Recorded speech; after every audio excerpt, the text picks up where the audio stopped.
इस वीडियो में हम लोग क्रमचय और संचय के बीच में अंतर समझने की कोशिश करेंगे। कई बार क्रमचय और संचय आपस में एक दूसरे में कंफ्यूज करते हैं, तो यदि हम इसकी अवधारणा को स्पष्ट रूप से समझ लें तो इसके प्रश्नों को भी हल करना हमारे लिए आसान होगा और इस अवधारणा को भी समझना हमारे लिए आसान होगा। तो हम उदाहरण के द्वारा इस चीज़ को समझने की कोशिश करेंगे।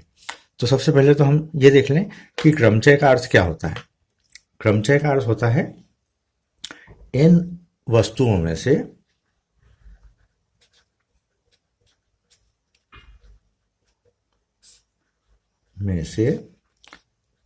आर वस्तु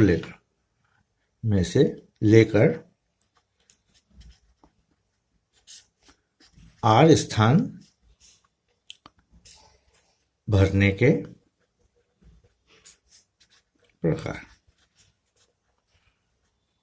इस तरह के हम प्रश्न कर चुके हैं जहां पर n वस्तुओं में से लेकर के हम आर स्थान भरते हैं। तो इस तरह के प्रश्न आते हैं जहां हमें ये दिया हो कि भाई इतने अंक दिए हैं और इनकी सहायता से 5 अंकों की कितनी संख्याएं बनाई जा सकती है, या ये अक्षर दिए हुए हैं और इन अक्षरों से कितने शब्द बनाए जा सकते हैं। तो इस तरह के प्रश्न क्रमचय में आते हैं। फिर अगली अवधारणा है संचय की। संचय का अर्थ होता है कि n वस्तुओं में से r वस्तु चुनने के प्रकार। n वस्तुओं से r वस्तु चुनने के प्रकार।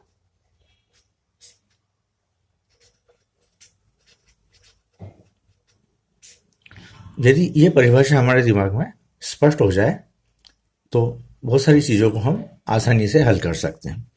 क्रमचय का अर्थ ये हुआ कि n वस्तुएं हैं, उसमें से हमें r स्थान भरना है, तो कितने ढंग से भर सकते हैं। और संचय का अर्थ हुआ n वस्तुओं में से r वस्तु चुनना है, तो ये चुनना इस तरह के सवाल टीम के चयन के लिए हो सकते हैं, समिति बनाने के लिए हो सकते हैं। तो इन प्रश्नों को हम आगे देखेंगे। तो अब हम एक उदाहरण लेकर के देखते हैं, इस चीज को समझने की कोशिश करते हैं कि क्रमचय किस प्रकार से बनेंगे और संचय किस प्रकार से बनेंगे। तो मान लीजिए कि हमने एक वस्तुओं का समुच्चय लिया, A B C D E, ये 5 वस्तुएं हैं और इनमें से हमें 2 वस्तु चुनना है और तब हम निकाल पाएंगे संचय। और जब हम इन 2 स्थानों को इन 5 वस्तुओं से भरने के प्रकार देखेंगे तो वो होगा क्रमचय। तो अब हम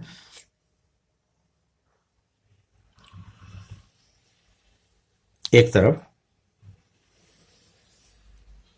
संचय निकालते हैं और दूसरी तरफ क्रमचय निकालते हैं, ताकि हमें स्थिति समझ में आती रहे। अब सबसे पहला संचय का अर्थ ये हुआ कि n वस्तुओं में से r वस्तु चुनने के ढंग। हमारे पास में 5 वस्तुएं हैं ए बी सी डी, इनमें से हमें चुनना है 2 वस्तु। तो 2 वस्तु किस प्रकार से चुनी जा सकती है हम देख सकते हैं। ए बी हम ले सकते हैं, ए सी ले सकते हैं, ए डी ले सकते हैं, ए ई ले सकते हैं। इसके बाद में हम बी सी ले सकते हैं, बी और डी ले सकते हैं, बी और ई ले सकते हैं। इसी तरह से सी डी ले सकते हैं और सी ई ले सकते हैं और डी ई ले सकते हैं। तो हम देख रहे हैं यहाँ पर कि चाहे हम ए बी लें तो ए बी लें या बी ए लें, यहाँ पर इनके आपस में क्रम का कोई महत्व नहीं है। इसलिए अब हम यदि संचय देखें तो हमें 5 में से हमने प्राप्त किए हैं 5 वस्तुओं में से हमने 2 वस्तु चुनने के प्रकार देख रहे हैं, यानी 5C2।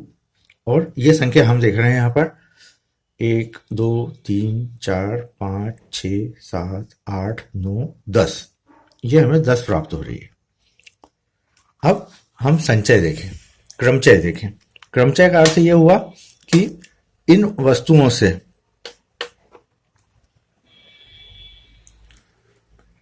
कितने स्थान भरे जा सकते हैं। अब ए बी को हम 2 ढंग से लिख सकते हैं। एक ढंग तो हुआ ए बी, और दूसरे ढंग से हम भर सकते हैं बी ए। और ये कितने प्रकार से भर रहे हैं हम? फैक्टोरियल 2 प्रकार से। सभी में इसी तरह से होगा कि इसको हम इस तरह से लिख सकते हैं ए सी और सी ए। इसी तरह से इसको लिख सकते हैं हम ए डी और डी ए। इन 2 स्थानों को हम इस ढंग से भर सकते हैं। इसी तरह से इसको देखें हम, तो इसको लिख सकते हैं हम ए ई और ई ए। इसी प्रकार इसको देखें हम, तो ये भर सकते हैं हम बी सी और सी बी। इसी प्रकार इसको देखें हम, तो इसको भर सकते हैं बी डी और डी बी। इसको देखें तो ये भर सकते हैं हम बी ई और ई बी। इसको देखें तो इसको सी और डी को 2 ढंग से लिख सकते हैं, सी डी भी लिख सकते हैं और डी सी भी लिख सकते हैं। इसी तरह से इसको भी हम 2 ढंग से लिख सकते हैं, सी ई और ई सी। और इसको भी देखें तो ये भी हम 2 ढंग से लिख सकते हैं, डी ई और ई डी। तो इस स्थिति में हम क्रमचयों की संख्या देख रहे हैं कि फैक्टोरियल 2 गुना हो गई है। अर्थात ये हमने संचय निकाले थे 10, तो यहाँ हम संख्या देख सकते हैं कि ये 20 हमें प्राप्त हो रही है। सभी के 2-2 प्राप्त हो रहे हैं।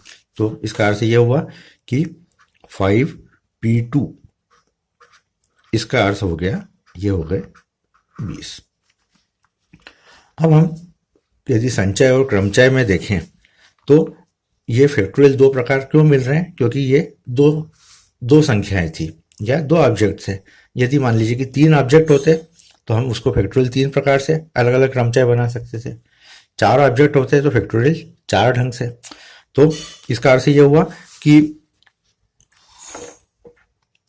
5C2 में यदि हम फैक्टोरियल 2 का गुणा करें तो हम 5P2 के बराबर आ पाएंगे। तो एक हमें संबंध देखने को मिल रहा है कि यदि 5C2 में फैक्टोरियल 2 का गुणा करें तब जाकर के हमें 5P2 मिल पा रहा है। तो इस तरह से हम दोनों में संबंध भी देख रहे हैं क्रमचय और संचय में, और दोनों की अर्थ भी देख पा रहे हैं कि संचय का अर्थ यह हुआ कि केवल हमें इन 5 ऑब्जेक्ट्स में से 2 ऑब्जेक्ट चुनना है। तो वो हमने चुनने के ढंग देख लिए, वो 10 आ रहे हैं जिसको हम 5C2 से व्यक्त करते हैं। और क्रमचय का अर्थ यह हुआ कि इन 5 स्थानों से 2 स्थान किस प्रकार से भर सकते हैं। तो यदि हमने ए बी से 2 चीजें ली, 2 ऑब्जेक्ट लिए, तो इन 2 स्थानों को ए बी के रूप में भर सकते हैं, यानी पहले स्थान में ए आए, दूसरे स्थान में बी आए, या पहले स्थान में बी आए, दूसरे स्थान में ए आए, यानी 2 ढंग हो गए। तो इस तरह से हम देख रहे हैं कि संचय का अर्थ होगा कि केवल n वस्तुओं में से r वस्तु चुनने के प्रकार। तो यहाँ हमने 5 वस्तुओं में से 2 वस्तु चुनी, तो वो चुनने के प्रकार हम देख रहे हैं यहाँ पर 10 प्राप्त हो रहे हैं। और क्रमचय में हम देख रहे हैं कि 5 वस्तुओं को से 2 स्थान भरने के प्रकार वो हमें प्राप्त हो रहे हैं 20। तो इस तरह से अब हम एक सूत्र की ओर पहुंच पा रहे हैं। यहां पर हम उदाहरण में देख रहे हैं कि 5C2 बराबर फैक्टोरियल 2 इंटू 5C2, और ये फैक्टोरियल 2 वही है जो यहाँ पर है। तो इसका अर्थ ये हुआ कि यदि हम इसको सूत्र के रूप में लिखें तो सूत्र के रूप में इस ढंग से लिखा जा सकता है कि NCR बराबर NPR भागित फैक्टोरियल R।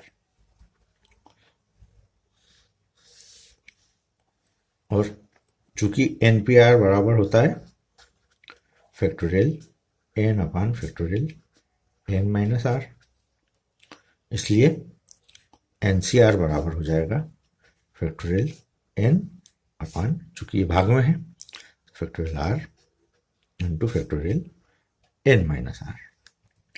और इस तरह से ये हमारे पास में एक सूत्र प्राप्त हो गया हमें,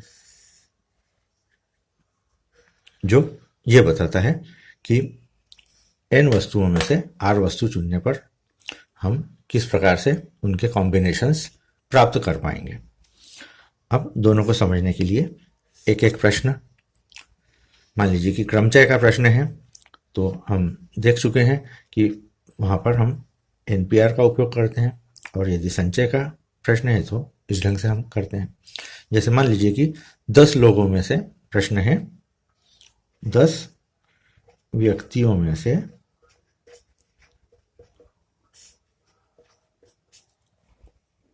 3 लोगों की समिति बनाने की, 3 व्यक्तियों की समिति कितने प्रकार से बनाई जा सकती है।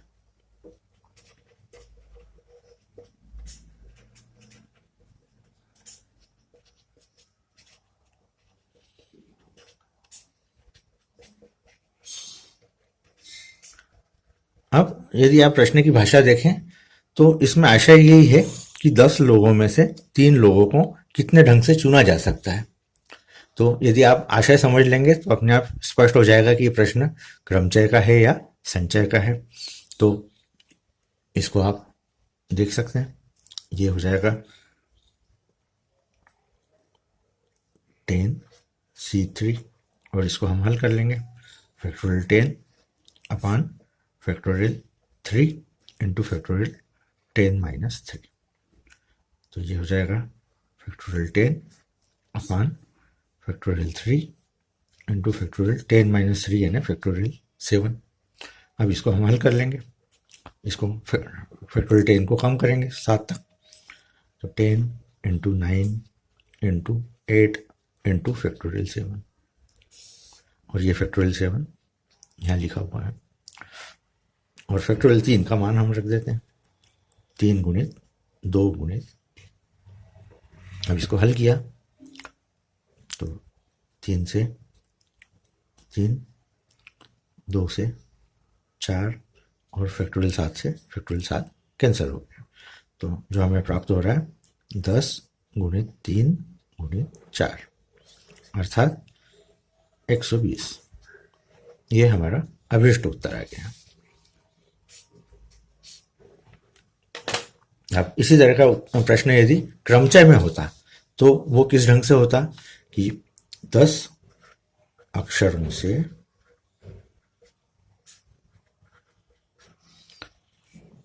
3 अक्षरों के कितने शब्द बनाए जा सकते हैं।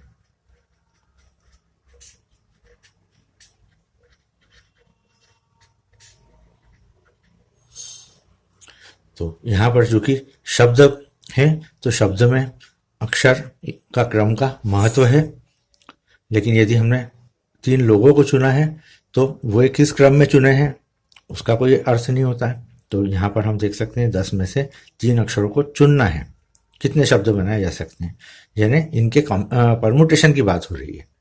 तो प्रश्न हो जाएगा ये हमारा 10p3, और इसको हम हल कर लेंगे तो फैक्टोरियल 10 अपान फैक्टोरियल 10 माइनस 3 यानी फैक्टोरियल 10 अपान फैक्टोरियल 7, और इसको हल किया तो ये हो जाएगा 10 into 9 into 8 into factorial 7 divided by factorial 7।